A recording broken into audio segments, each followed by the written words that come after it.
Hey guys, this is Justin. Hello and welcome to another Star Wars video, and we're back talking about the unexpected resurgence of Star Wars Battlefront II. It's been crazy. When I recorded the last video, Battlefront was about to pass its all-time player count on Steam, and as of now, it's nearly doubled that number again, but it hasn't been single large spikes, one night of players. Battlefront has seemingly found a new player base, and it's continuing to grow. It's really incredible to see, and it makes me feel good as a Star Wars fan. Now, we've got some unfortunate news, and I think a bit of a reality check, but before we get into that, what caused this resurgence? That's the question I've seen asked so many times.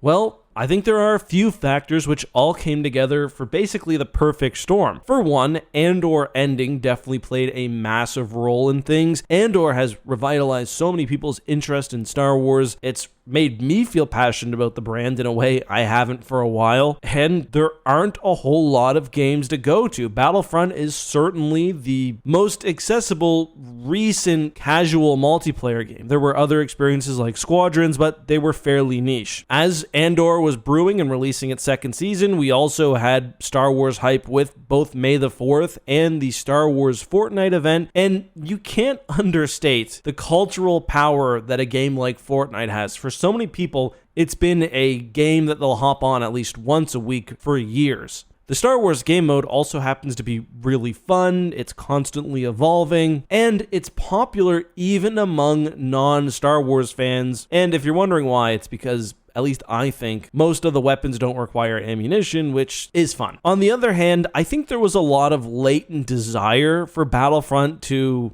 come back from both Battlefront veterans and content creators / streamers. When the numbers started ticking up, YouTubers made YouTube videos, streamers started streaming the game, and that does a lot to get the thing back in public consciousness. Battlefront also remains an incredibly polished experience. This game is the better part of 10 years old. It released in 2017. It runs extremely well on modern systems. It's really technically impressive in that way, and still looks absolutely gorgeous. And there's a ton of content, lots of maps. The gameplay is pretty simple. It's a pretty good game to draw new players into, especially where it's on so many platforms and where it can be found for pretty cheap. So that's the good news. Battlefront 2 has seemingly found a new relevancy. It doesn't seem like it'll go away overnight. What's the bad news? Well, if you follow my Clips channel, you already know EA had some troubling news today. They outright canceled a Black Panther game they were working on.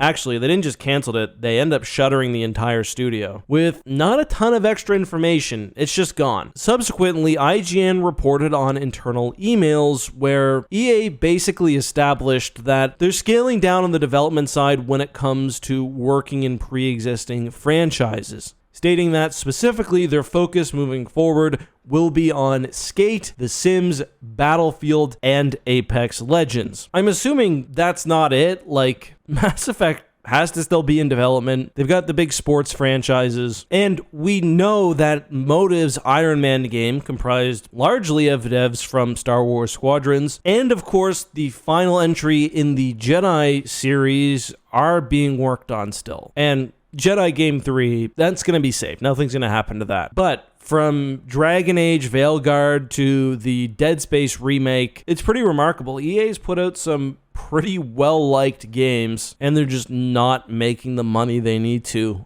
obviously. So you'll probably notice Star Wars is not one of the franchises they're focusing on, and we very well may see with the Jedi Survivor sequel our last EA Star Wars game in some time. Now, I want to clear up some misconception. The way it worked is EA did have an exclusive license to Star Wars that expired several years ago, and the brand became open to other partners. EA didn't lose the ability to work on Star Wars game, they just entered the general pool of developers. It seems like Star Wars, with the establishment of Lucasfilm Games, does want to broaden their potential partners, but also wants to make sure they're putting out games which work with the brand vision. So again, now in the present, it seems like EA doesn't have any interest in working with Star Wars as a franchise. Why? And why does that mean we're not getting Battlefront 3, at least from EA? It's kind of a tough question. First of all, we have cost. I'm not going to pretend to know what goes on between these massive media entities, but there's got to be a licensing fee to work within the Star Wars brand. That licensing fee makes sense if you know the game you put out is going to do gangbusters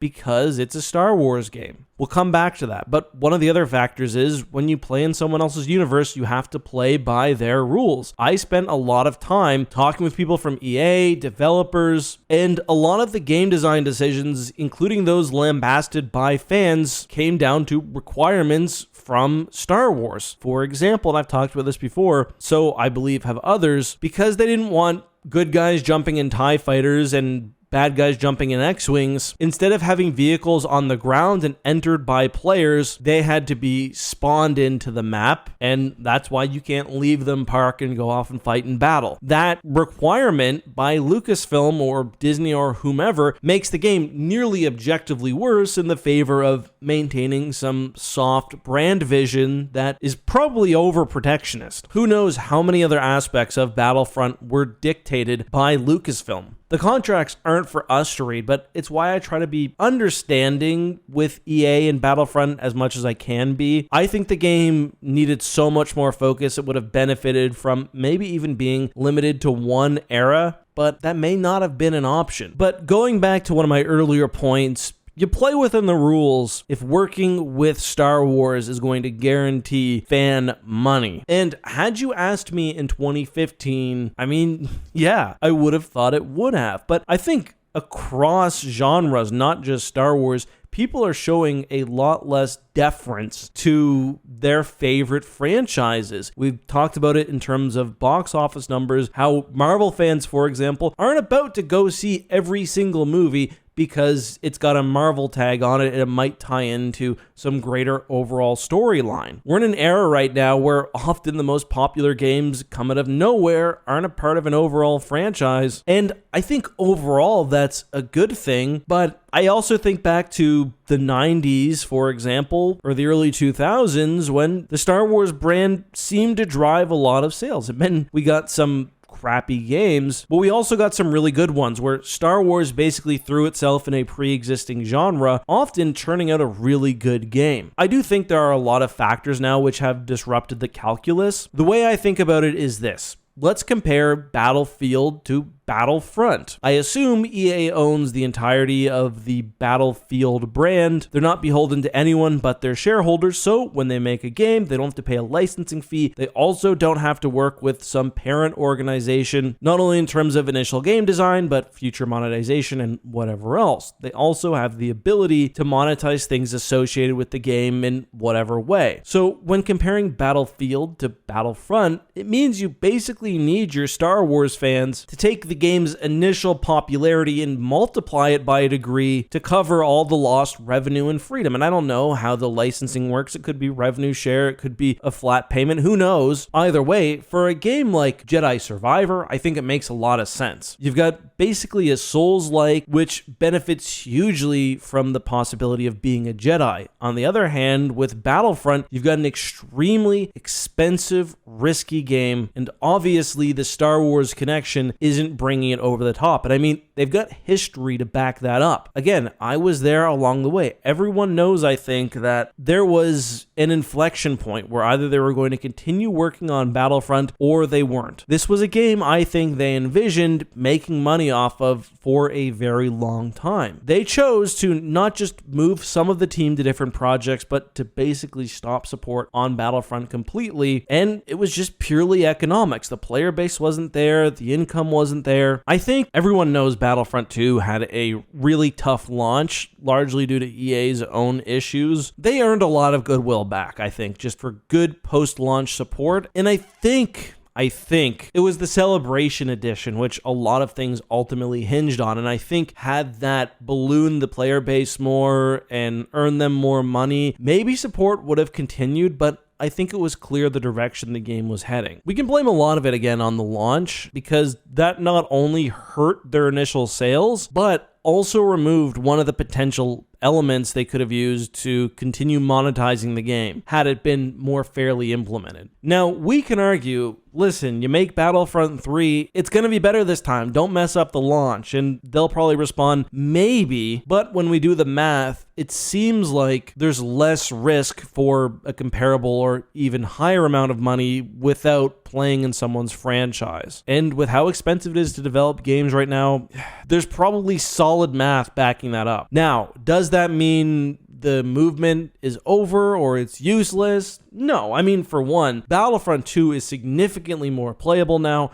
I'm about to hop in to record content, and I'm guessing I'll have no trouble finding a Starfighter Assault map, which before now was really bad. Plus, it does illustrate, I think, fan desire for a big multiplayer Star Wars game. EA and their shareholders don't want that, but hopefully someone does. And hopefully this movement is making a few people take a second look at Star Wars as a video game property. Those are my thoughts. Hope you guys enjoyed this video. I'll see you next time. Bye-bye.